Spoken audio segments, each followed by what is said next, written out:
You are now listening to the Hunter's Advantage podcast. We preserve the history and sport of hunting through curious conversation and action-packed hunts, as well as offering you tips and strategy for more successful hunts.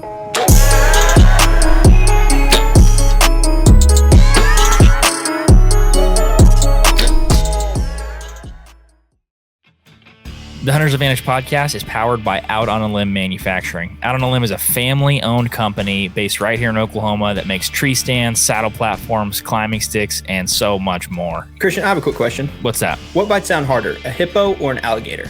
No idea. It's a trick question. The Ridge Runner 2.0 bites harder than both of them. But all jokes aside, we use these products all across the land on public or private. These help us get into any tree we want and hunt where the deer actually are. Most men go to the grocery store for their meat, but these products help you go to God's grocery store. I have used the Out on a Limb Ridge Runner 2.0 and the Shakar sticks for the last few years hunting public land bucks, and I've actually shot several bucks out of this setup. If you want to support the podcast and get some Out on a Limb equipment, make sure to go to outonalimbmfg.com and use code HNTA10 for 10% off at checkout. Once again, if you want to support the podcast, go to outonalimbmfg.com and use code HNTA10 at checkout for 10% off. Now let's get back to the podcast. Before we got too deep into the podcast episode, I did want to let you guys know that I had a little bit of an audio issue. Right before we started the episode, I checked my microphone and make sure that it was on my actual podcasting microphone, and the StreamYard app had actually selected my computer. So my audio kind of sounds a little spacey, kind of sounds like I'm in a big room, maybe a little bit further away than usual. Not the same crispy audio that you're used to hearing, but we still got some really good topics and had a really good conversation this episode, so I hope you guys stick around, but I just wanted to let you guys know that before we jump too deep in the episode. Thanks. Peace. Hey everybody, welcome back to the Hunter's Advantage podcast. I'm joined by Peyton Carroll, back by popular demand. This guy's, I guess, meeting people that know him from the internet and archery shops now. So he's a big shot, but we had to bring him back on the podcast because of this. How's it going, Peyton? Good. I'll be signing autographs from 6 to 7 Monday, Wednesday, Friday, I guess now. How are you doing? Yeah, you'll be signing autographs till they go to the bow shop and they're like, let me see you shoot. All right, never mind. I don't want your stuff anymore. Yeah, when I was at the bow shop, I'm going to give a shout out to, I think it was Ty's Bow Shop, Darren Wagner. They got me set up, and they got me set up really well. Got to go back in. I just bought a brand new bow, at Total Archery Challenge. So he helped me get it set up. Shoot it probably, I think he said 400 to 500 times and bring it back in because the string's going to twist and stretch and all that. But while I was there, met 2 people that listened to the podcast, so it was awesome. And also Ty was like, you don't shoot correctly. I'm like, I know.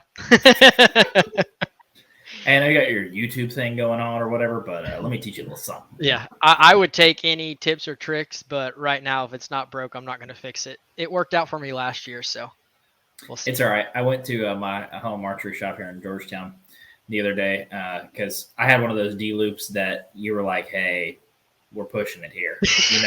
Oh, dude, I rode one of those for 2 years. I know what you're talking about. No, I know. This one had 2 years of use in it, and every time I pulled back, I was like, oh, thank God. Yeah. And so I took it in, and I got my bow all set up. I paper tuned it, made sure the cams were in time and everything. And the guy, there was a guy in there that was shooting extremely well. He was like, hey, you've been shooting for a while? I was like, yeah. I was like, probably doesn't look like it. But yeah. He said, he's like, what is your draw length? Like, and I said, I think 30. This is what this bow maxes out on, Mm-hmm. My draw length is probably more like 31 and a half. But so I compress a little bit just to get into my bow. And I was like, dude, I got the bow maxed out. Like, I can't do anything else. So they they did some like bow shop wizardry and tried to like extend my draw length. So they got it out like another ½ inch. I still compressed it a lot to shoot it. And I'm never fully comfortable because I can't lock my arm out. Like it's bent a little bit, but no, as long as people are nice and helpful at the archery shops, I like it. And they definitely were. It sounds like you guys were too. Yeah, they were super nice. So long story short, my problem is when I'm shooting my bow, I relax my bow hand when I'm holding, and I'll only hold my bow with my front 2 fingers. And I don't really torque. I don't torque my bow left and right, but I torque my wrist. And so he was kind of helping me like, hey, make sure that thumb's pointing to the target. and instead of out, but I was shooting out and just told them like, hey, this is just how I figured it out to shoot. I talked to 100 people trying to get me, helping me shoot, because I couldn't hit water if I fell out of a boat, a few years ago. And I was like, this is just what works for me. But yeah, he was super nice and was like, hey, if you kill deer, then it doesn't matter. You keep doing you. But yeah. You shot at what? How many deer last year? 2, 3? The Kansas and our lease. So 2 deer and 1 bear. Got all 3 of them. Yeah, that's what I'm saying. The question, thank God, I double lunged the lease, Kansas. I must have hit top lungs. I don't even know what I was thinking. It was one of those where I was like, what just happened? Where'd I hit it? What just happened? No Luminox. Yeah. Then the bear thankfully hit it enough in the shoulder plate. No, if you're shooting a 600 grain arrow right there, it just punch right through. But I mean, is what it is. So today we're going to talk about a few different things. It's kind of going to be a blend of an episode, like a hunt talk episode, where we talk about a recent hunt from the last weekend, and then I don't even know what I would call it. I guess just a policy update. We talked about the Texas public land waterway issue a couple podcast episodes ago, but we've got several messages of folks wanting us to talk about Biden blocking funding for hunting and archery programs.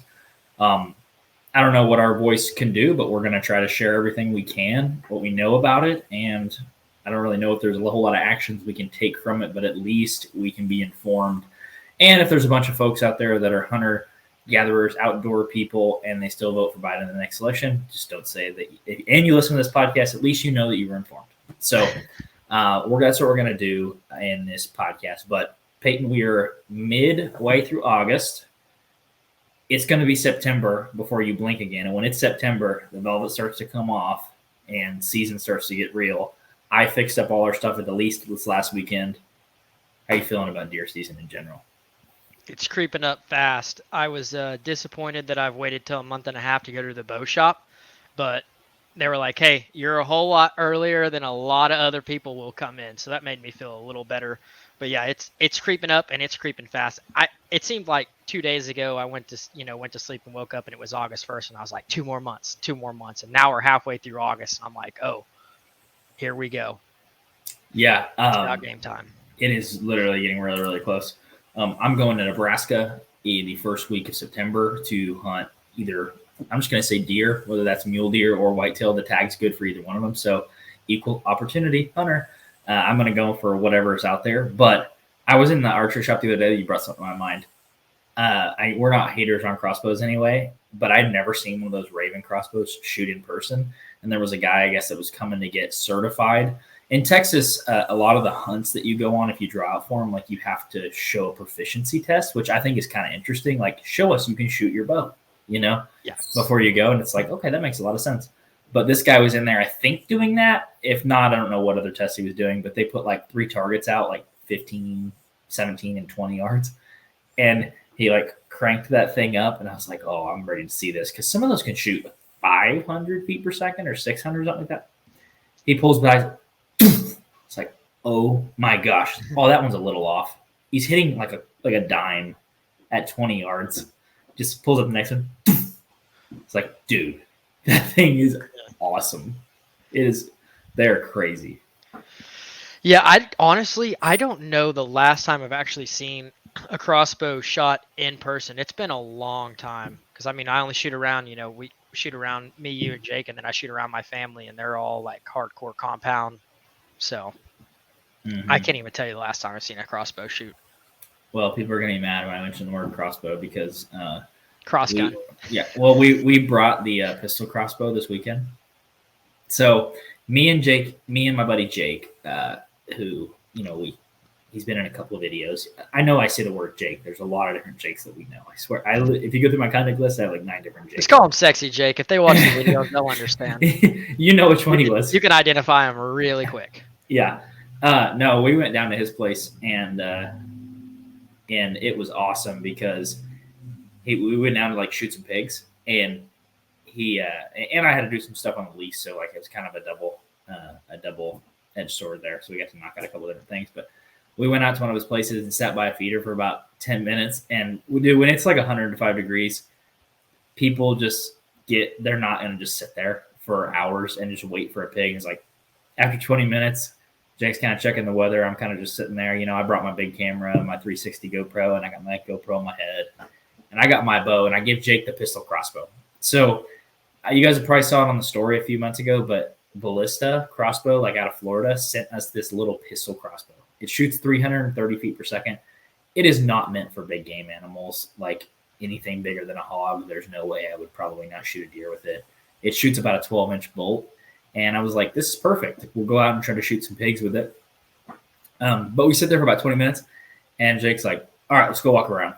Like, the feeder hadn't even went off yet. He's like, yeah, I know. Let's go try to find him. We sneak up in this creek, and we just put a video out on the YouTube channel if you guys want to actually see it. It's mainly just like GoPro footage and drone footage and like that sort of stuff. So it's not like the quality that we normally put out. But we snuck down to this creek, and we're just like bebopping along. And we hear him. Have you been around pigs very much? Not really. I've been hunting, and we were successful doing it. Not like walking around or setting up in a stand. Where we public land hunt. Yeah, you can hear them stampeding through there. Like when they're on the move, you're like, oh my gosh, is this a herd? What's going on here? Have you ever shot one with your bow? No, I think I shot at one. One of the first years we went down there, and it was very dark.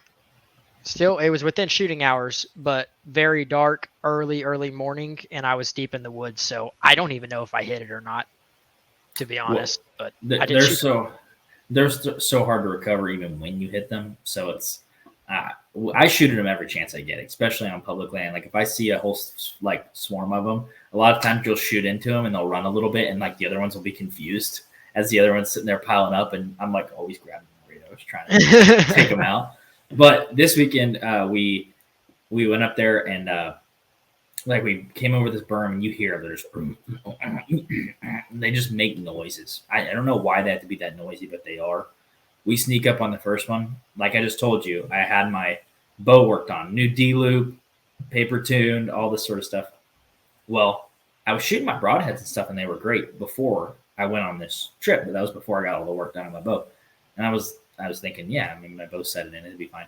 On the first pig, you pull up 25 yards, doof, right underneath him.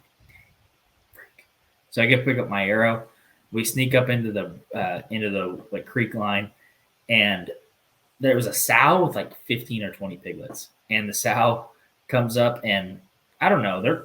As long as you have the wind right, it seems like you can kill them. But this sow comes up, and she like walks up 25 yards, and I draw back on her, and Jake like does that, that kind of what you would do to like a coyote or something. And she stops and turns like 45 degrees, quartering away. I'm like, no problem. Whew. Zip one. I hit her like right in front of the back leg. It came out left side of the brisket, so like coast to coast, and stuck in the ground behind her. She runs out. Pigs typically do not bleed very good.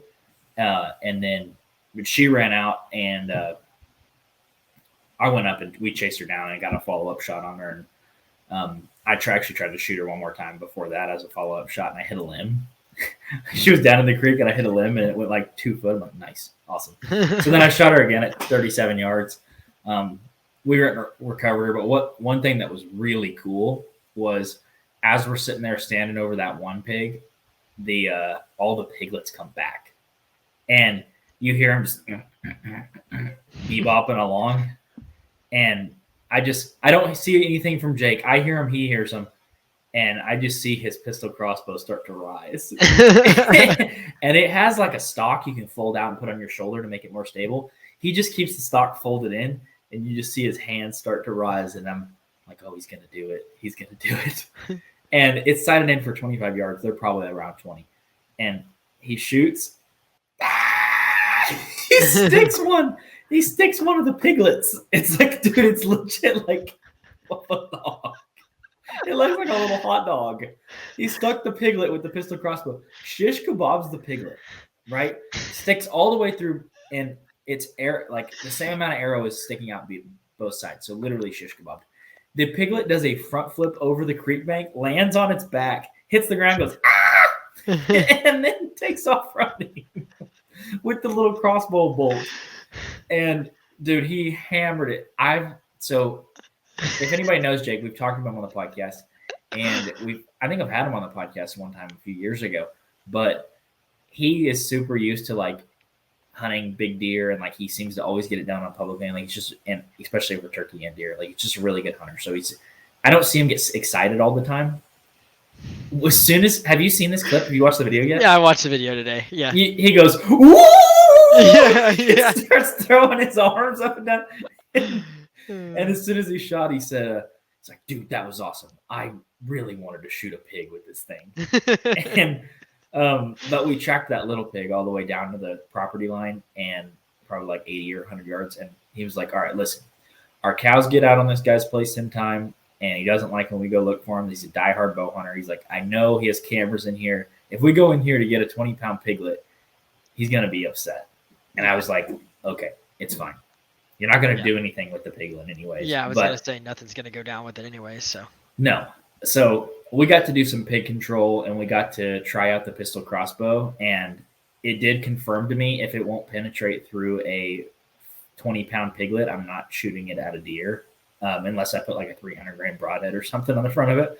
But we had a good time shooting some pigs, and I got to see Jake freak out over shooting one with the pistol crossbow. Yeah, he did look super, super excited on that video where I saw his like little fist pump and scream and stuff like that. So I was like, huh, that is weird because I've never seen Jake like that. We went goose hunting a few years back and he was pretty pumped, but I've never had the luxury, I don't think, to deer hunt with him while he was shooting. He put me on one a few years ago, but he wasn't that excited though, was he? No, he was like, nice, congrats. I'm like, I'm up there shaking like about to fall out of the tree stand because I'm so excited. And he was like, well, get down and look at him. I'm like, I don't know what to do with my hands.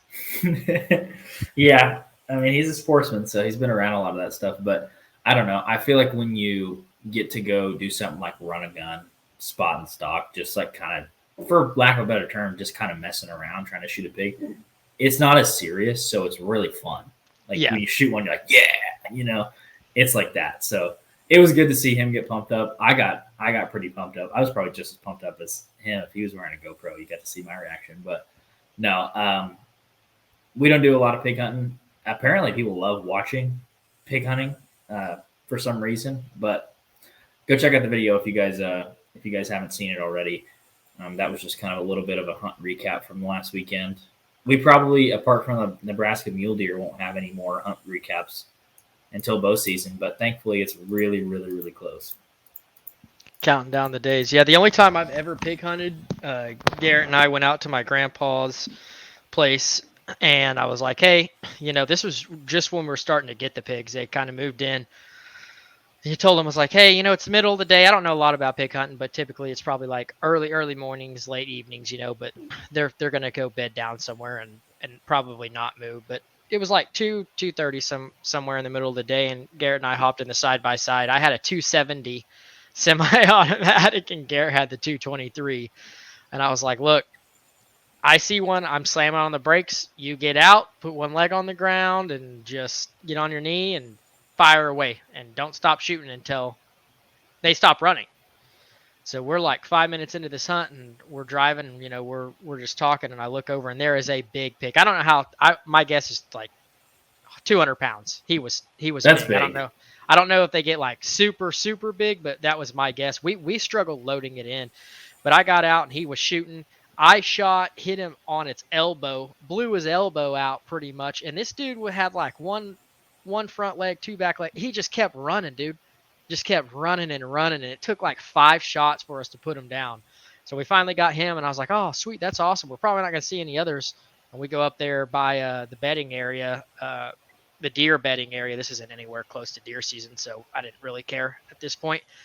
And they were like 4 or 5, we were 10 foot away from them, just hopped up and took off running. And we ended up getting one more, but it was super fun. There's no pressure on you either. Like you said, with deer hunting, there's a lot of pressure, you know what you're going for and all that. But with pig hunting, you're like, I don't care if I get one or not, but we're going to shoot. Yeah. You want to talk about a cool video we're going to do. It's going to be a few months, but we're going to go out with Jesse Bloomer, and you've seen us deer hunt out there before at turkey hunt. We're going to go out there with a thermal with him and put together a video. Speaking of thermal footage, though, I was watching Jake was showing me some thermal footage, and you can really tell how tough. Pigs are tough. Like they're just that's what they're built for. Is just for surviving. They eat anything on the ground. They're very nasty creatures. No fault of their own, but they're just really nasty.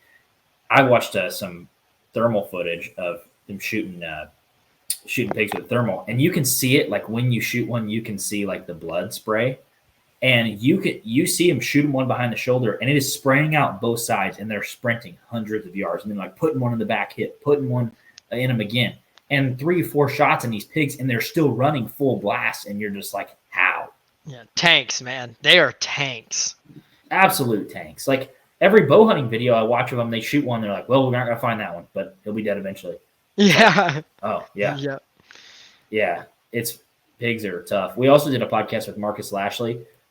Who's a whitetail or a biologist at the University of Florida. We did like a 15-20 minute segment about pigs, and you guys need to go listen to that because it is nuts what pigs do to the ecosystem. So if you feel bad about shooting a pig and not finding it, shooting them individually is probably not the best way to eradicate them, but you're doing your part by shooting them. They need to be gone. Yeah. Yeah, it's crazy because they can like reproduce. Just crazy how fast they can reproduce, and at such a young age to be able to do it as well. That if they're on you, you don't just have one. Oh, I know. The first time you see one, you're like, no. Yeah, yeah. So fun will come out of it, but at the same time, it's not the best for your ecosystem. We have one at the lease. Have you seen the one at the lease that comes in? Just one. I haven't. Just one. It'll come in. It'll almost look like you didn't get a picture. It's like, oh, false trigger. And then you look down, you're like, what is that nasty brown thing? Like about 2 foot off the ground. There's one that comes in the lease.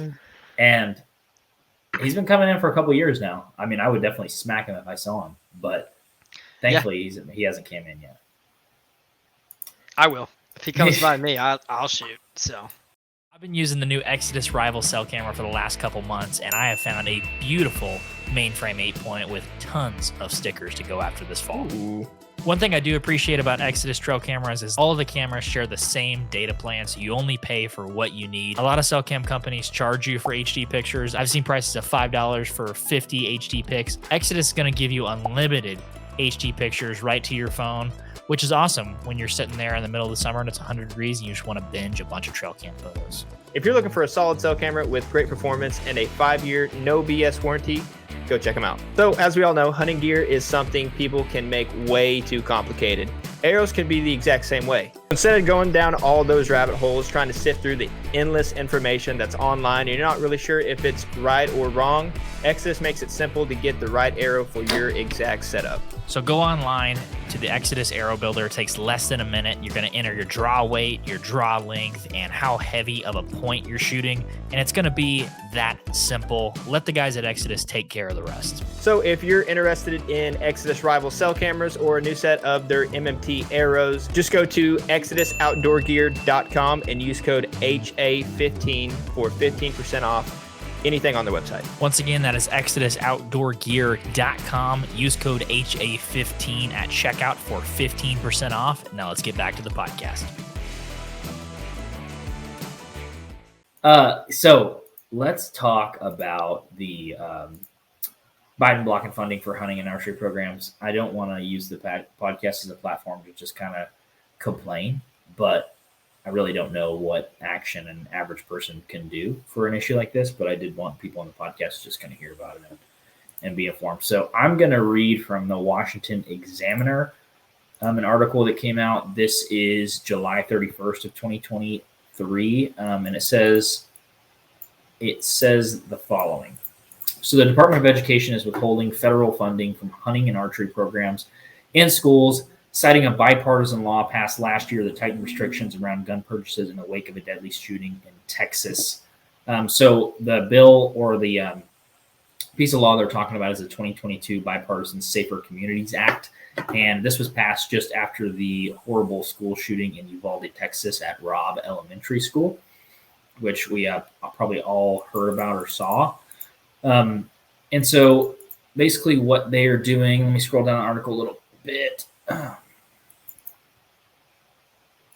Basically, why they're blocking it is has to do with weapons. So A dangerous weapon is a weapon, device, instrument, material, or structure, animate or inanimate, that is used for readily capable of causing death or serious bodily injury, except that such term does not include a pocket knife with a blade less than 2.5 inches.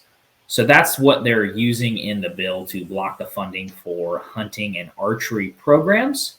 So once again, like you would expect from politicians, taking one thing, applying it to another, and trying to block your freedoms or your kids' ability to learn about hunter safety, hunter education, and having archery programs in the school. Which go figure. How do you feel about this, Pete? I mean, it's crazy to think, I see their side where they're coming from of, hey, if we do this, maybe it'll help, school shooting and stuff, it just sucks. But I think it's just so out of context of what they're doing to try to fix things like that. Like, the kids or anything that's going through school have that capability to learn, with the archery classes, stuff like that, all that funding, all those classes they have access to. I think that them taking it away from them because of an incident like that, it's just so out of context. I really don't know how to put it in words of without being too far-fetched or sounding like an asshole. But I mean, it's an absolute Trojan horse. They're putting like this is a wolf in sheep's clothing. They're putting like, oh, we want to protect people. We don't want people to learn about violence or weapons. It's like, I don't know about you, brother. I don't know the last time a school shooting was with a bow, an arrow, and that's not how that works. And what does school shootings have to do with hunting? Yeah, and that's kind of my stance on it. As my opinion is, you're helping all these kids. They're getting information. They're getting hunting practices and all that. They're not going to take that and use that to go do bad things elsewhere. I don't believe. I just think it's ridiculous that that's their idea on how to solve things. It might just be an excuse too. How terrible. I mean, these kids are going out and learning how to safely use a firearm and how to take care of an animal or how to shoot a bow. Those all have to do with hurting someone. Yeah, in other words, I don't see there being any correlation. So like, for example, the school shooting started a few years ago, like, more and more have came up, which really stinks. But at the same time, they're trying to crack down on all these gun laws and all this. And it's like, well, yeah, you can put background checks. You can do all this. I see both sides, trying to make it more difficult. But I can go down to a gun show and buy a gun for $200-$300 off somebody right there, cash, and no questions, no problems asked. So it's just, there's just correlations where just one person has to really ruin it. And I'm thinking they're using bad examples. Yeah, it sets a terrible precedent too. It's like, we got kids that want to be involved and be cops or law enforcement officers. Well, we can't have them interested or learn anything at school about that because it involves a weapon. Well, those are part of life, buddy. Exactly. I mean, 99.99% of people that are going through these courses and these trainings and in these courses in school are not going to go use it for that specific reason. It's just that 0.01%. Even if it is a person in those courses or training, or, a kid learns all that stuff, there's just no correlation. Well, I think about it in terms of, we didn't go to school that, I'm kind of surprised we didn't have like hunter education or anything, hunter safety, like taught through the school. We didn't have any of that growing up, even in a rural community. But I've heard of certain folks having like archery programs at their school. I can tell you one thing. I'd be a hell of a lot better archer if I had an archery program in high school with an actual coach and people that volunteer their time to help. And I've been shooting since 14, 15 the right way. That is such an awesome resource. Yeah, and it's being taken away, from is this countrywide, or is this just through Texas? Do you know off the top of your head? It's very general in the language. I'm sure it's more than one state. I don't think it's just Texas. I would assume, states tend to do that of, they're doing this. I don't know what it means, but we're going to hop on board. So it wouldn't surprise me at all. Yeah, Tommy Floyd, who is the president of the National Archery in Schools program, he talked about it. He was quoted saying, "It's a negative for children. As a former educator of 30 plus years, I was always trying to find a way to engage students In many communities, it's a shooting sport, and the skills from shooting sports that help people grow to be responsible adults. They also benefit from relationships with role models, and they're trying to take all that away with the funding. That's to do with weapons, which makes no sense. Like, who a really interesting guy who's benefited from this, and I heard Chris B talking about it, and he was talking about how he got involved in, like, I think it was an archery program, either in his community or in his school, which is pretty crazy because one of the best bow hunters on the planet has benefited from one of these programs. And I can't imagine if you're one of the kids that, everybody has their thing. Video games were not cool 15 years ago. That was not, people weren't doing that for a living and doing school stuff, and people had that outlet. You're taking away the ability for possibly a kid to get into hunting at all if you don't have a mentor or someone to take you. I mean, this is their chance. I don't know what all schools have it, but in, let's say, for example, in Tulsa, Oklahoma, you're probably not going to find schools that have it. And a kid surrounded by the city life, this is their time to learn and get that opportunity and kind of dip their toes in the water of maybe, well, I like the outdoor, will I enjoy doing stuff like this, and you're taking that away from them. Well, and you have these. I liked what he talked about with the mentor thing too. Like, you have these guys that have, older men have way more access to resources. I could do a lot better helping a kid go hunting now than I could when I was 19 years old. I have places, and I could probably hook somebody up in that way. You're taking away all that access of people being able to meet mentors, possibly go on a place where, maybe a mentor will let them come out and shoot it up, or show them how to field dress. Like, all of the education that's going to happen, not in the classroom and actually in the field, those relationships are going to be taken away because a single mom that is not going to meet a random guy shopping in the produce section at Walmart and be like, will you take my kid hunting? He's really interested in it. Instead, that kid's going to be subjected to whatever vice or whatever other hobby they can find. Well, he'll never know. He'll never dip his toes in the water, and he'll never know. No, I hesitate to even talk about stuff like this because it just gets me more pissed off than probably productive. But I really don't know what we can do about it, besides maybe people with deep pockets that listen to podcasts and care about these sort of things consider funding some of these programs. Consider propping them up financially so they can continue even apart from the government. I think anytime you rely on government funding for something, you're kind of playing an interesting game depending on who's in office. Exactly, and it changes each year who's in office. Some people say I like this, and then a new person comes in and says, well, I don't like it, and then he's got power and can turn that around very quickly.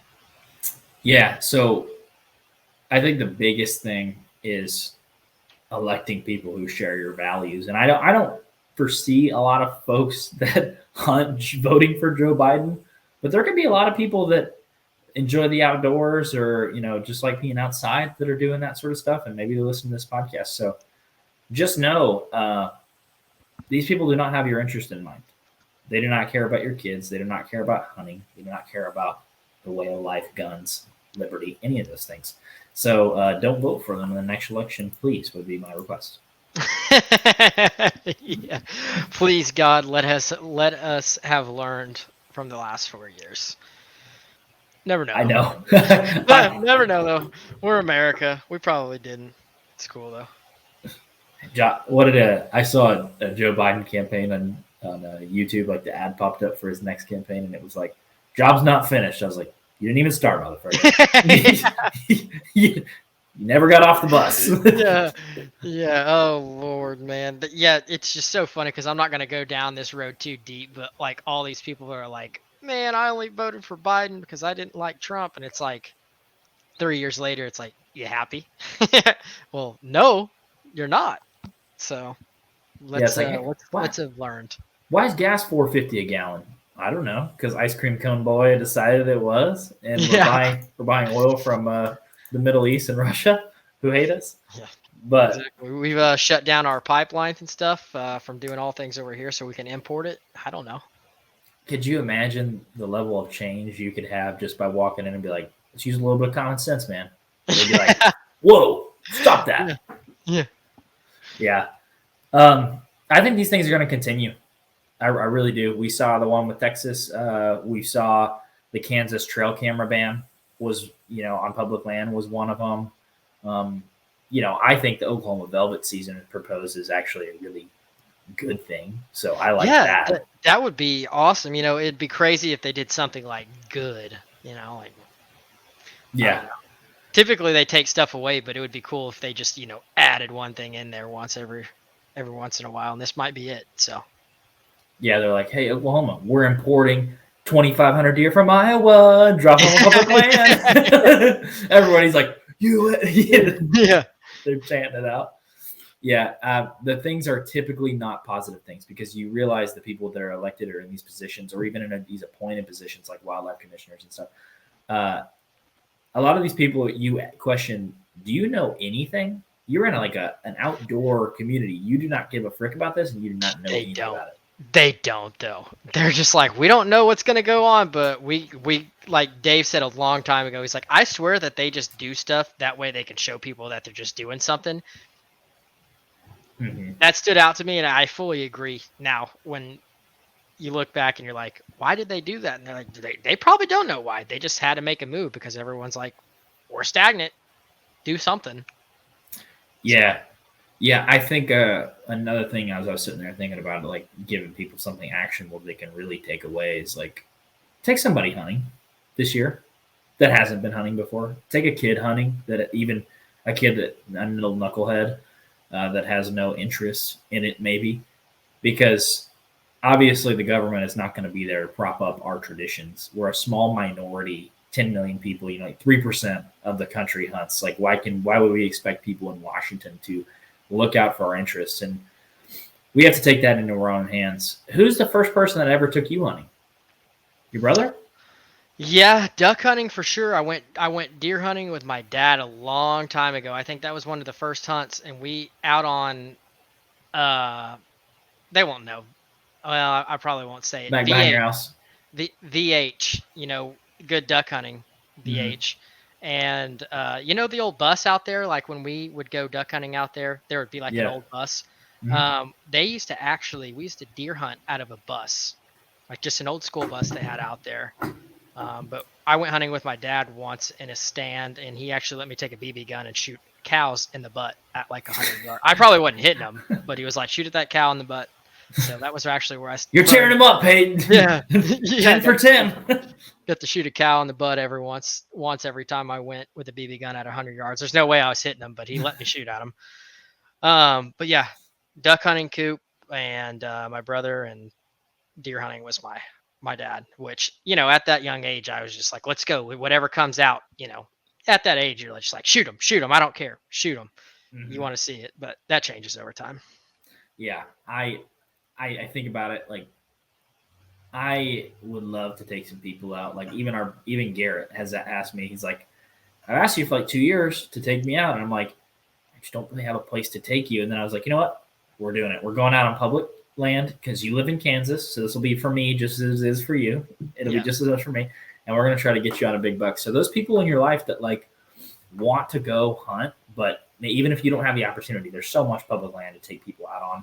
I'm going to try to do a better job of that this year, taking people out, getting new people. And it takes like sacrificing your own time to do, which I think is always more fruitful than spending it on yourself. And if you're one of those guys that has a 2003 bow in the closet, find somebody to give that sucker to. Like if you're not ever going to use it again, try to pass that down and let some other kid shoot holes in his fence panels like we did. Like I broke at my parents' house when I got my first bow. I broke like the first 10 fence panels. I had to like keep moving my target because I would break a fence panel. I'm like, well, I don't want it to go in the neighbor's yard now. So I just kept moving it. Sure, that didn't help my parents when we sold the house, but let somebody else get involved in it like that. Like if you have opportunity, you have land, you have kids that you have extra equipment, just try to pay that forward because the big hand of government is not coming to do those sort of things. Yeah, that's That's very true. I always try to tell people like, hey, you're more, you know how I am with hunting. I'm like, if you want to sit in the same tree, come on. I do not care. You can shoot first. I don't care, but you're not going to like how far we walk, how high we get up in the tree and all that. So I'll try to make it a little easier, but I completely agree with you of grabbing somebody and saying, let's go. It changes your outlook too, especially on food. I think that people don't understand when you shoot something or you pull that trigger and you take a life and you realized, oh wow, this is different because this is what I did. This is my being. This is my food. Mhm. I think it changes a lot of mindsets. It sure did for me after I shot my first deer. Of like, wow, I have taken a lot of things for granted, especially food. Yeah, I mean, what was it like? It's been like 24 months since either of us have had fast food. 24 months. Yeah. Yeah. 24 minutes. 24 hours. Yeah. Yeah. So yeah, you take a lot of stuff for granted, and you'll understand that when you go out there, especially if you pull the trigger and you have that, you just get that feeling that you'll never get your first deer ever again, but No, and something else. trying to create that experience for someone else, because in the time of like leasing land, buying land, like access being taken away, those opportunities are shrinking more and more and more. So it kind of feels like people are white knuckling, just holding on to them. We need people involved in hunting. And I'm not saying like go out there and recruit 14 people to go hunt, but like people that already are genuinely showing interest, help those people along. Whether it's giving them opportunity or giving them equipment or taking them out to public land spots. Not your favorite hunting hole. I won't do that. I always have people say, oh, if I come to Oklahoma, can we hunt together? Absolutely. You pick a place and we'll go. Yeah. I want to go to your place. No. Yeah. That's not how that's going to go. We'll go wherever you want to go. I'll For go one with you. small check of $20,000, because that's what I put into it this year. We'll go. Yeah. You seen the price of batteries and the amount of cell cameras I have. Yeah, that's what the public land's for there, because it's equal opportunity. I mean, and you can't pattern. So no, it's awesome. Yeah, I don't want to come off like complaining, but this stuff seriously pisses me off. And the thought of Biden sitting up there trying to walk up Air Force One, eating an ice cream cone, falling down the stairs makes me happy. And I hope that continues to happen every day for the rest of his election. Dude, I swear that they just have a book that he opens, How to Piss People Off, Hunting 101. We're gonna ban this. That's what we're gonna do. We're gonna ban that today. Yeah. We're taking away all archery equipment. You can only use 20 gauge shotgun slugs. We're like, yeah. Makes thanks, man. No sense, but appreciate you. All righty then. Yeah. So just be aware, folks. People are coming for your stuff. They're coming for your rights. They're coming for the things that you like. We'll continue to talk about stuff that comes up periodically. Like we talked about the Kansas trail cam ban. We talked about the Oklahoma velvet season. We talked about the Texas waterway issue. And if you guys have anything like that you want us to talk about, I mean, feel free to send them our way. You're probably just going to hear a couple people complain and then tell you what to do. But apart from that, I mean, if we can spread the news, and we'll put a link to the article that I read in the show notes and in the description of the YouTube video. But thanks for watching, guys. Thank you guys so much for checking out the Hunter's Advantage podcast. If you enjoyed the episode, make sure to leave us a rating and review on Apple Podcast, Spotify, YouTube, or wherever you listen to the podcast. Thank you guys so much, and we'll see you in the next episode.